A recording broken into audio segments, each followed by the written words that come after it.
It's when you listen to it, you know me. You get my heart, my soul. That's not to be topped.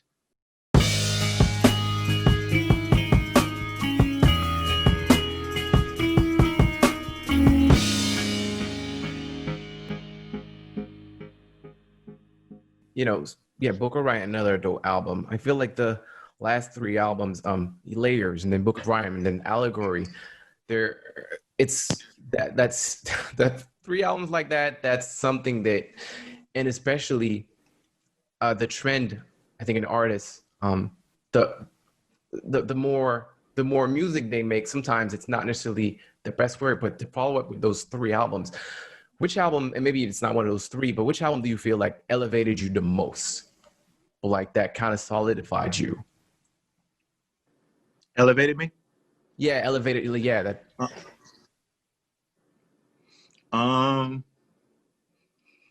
Damn, that's a good question. I don't know if I can answer that question. I think all of them, and this is not me being like a arrogant prick or anything like that, but all of them were pretty planned out and prepped thoroughly and thoroughly executed, you know? So the intention, which is always the intention, is to elevate each time. And I think each album did that. But I think that each album also served a purpose in the space that it was sitting in. Book of Ryan was created to not be topped. That's the purpose of it. You know, it's my self-defining album. It's my baby. It's my DNA. It's when you listen to it, you know me. You get my heart, my soul. That's not to be topped. The Allegory is it's my mind. It's my mind. It's my ideology.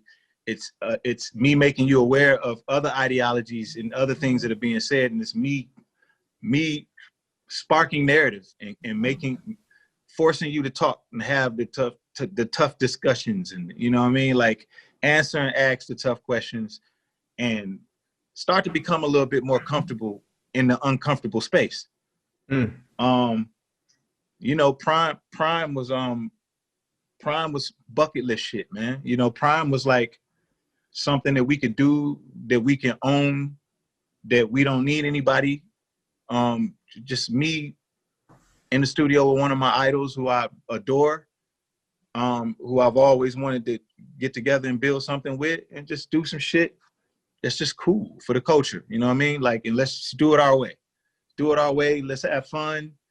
And I think we hit our target with all of the primes. And I think that everything just sort of elevated me in different ways. You know, like one thing may put me in one conversation, another may put me in another conversation.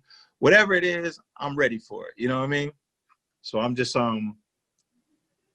hanging my hat on the intent behind everything, you know, and the intention was pure with all of them. I didn't cut not one corner. So I'm pretty positive that God didn't get up and walk out of the room when I was doing any of those projects.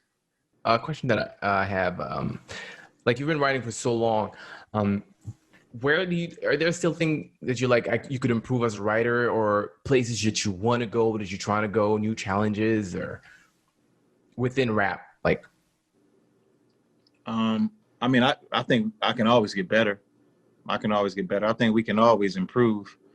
I think that I'll continue to. As long as I still love it, as long as I'm continuing to improve on myself, then I expect everything to improve, everything about me to improve, you know, like not just me, but the music, everything, well-being, you know. So yeah, I always strive to get better, you know, with the pen. I don't have anything per se that sticks out in my mind, you know, like anywhere that I like want to go, or, you know, anybody that I like want to write with or anything like that. I got a pretty open door policy, you know.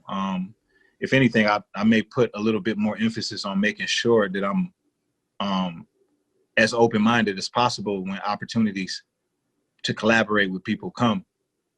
and because you just never know what you can learn.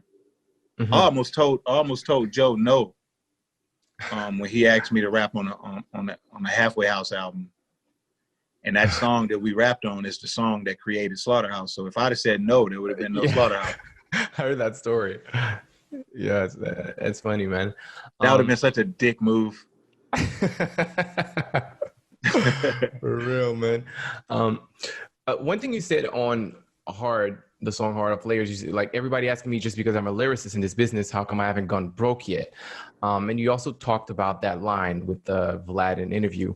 And that's one thing I feel like you've never really tried to like do like a mainstream song. Like, okay, I'm going to try to do like this song that's for the radio. And you have a lot of line like that. Is it some, like, my question is simply why? Is it you were never interested in doing that? It's just not my job. You know, I feel like that we all have the key to life, man, is just to find your place, you know, find your purpose. I just don't think that, I don't think that kind of music is my purpose, you know?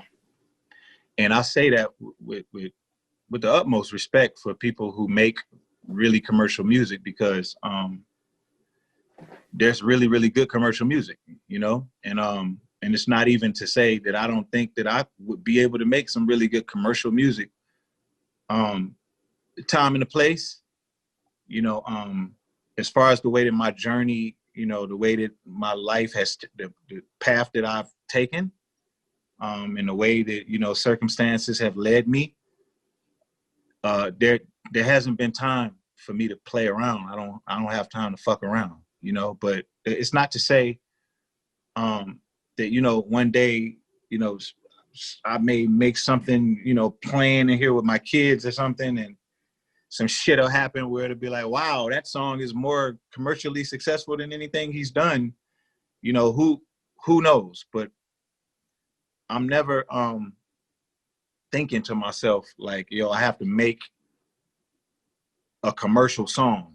Like, to me, the kind of creator I am, and like how spiritually connected to the art that I am, that's when God gets up and walks out the room. Because to be famous or to be how much money I'm gonna make can never be the motive. It can never be the agenda. It has to be, it's gotta be something deeper than that, man. Like, I'm not supposed to be here.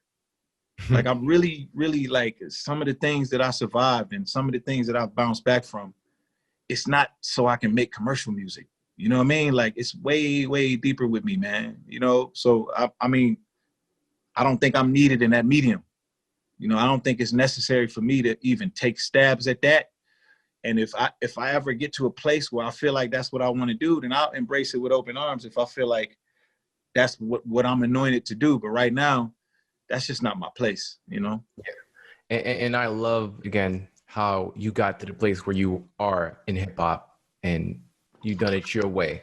And what I was saying earlier, like, yeah, now you're one of the top guys and you definitely did it your way. And that's dope. Thank you, man. Yo, what's good? I hope you've enjoyed this video. I'll be releasing more clips of my interview with Royce the 5'9", so make sure you subscribe to my channel and hit the bell to get notified for new clips. But in the meantime, if you're new to my channel, I do lyrical breakdown of rap songs, mostly Eminem, but other artists as well, so please check out my other videos. Thanks, it's been real.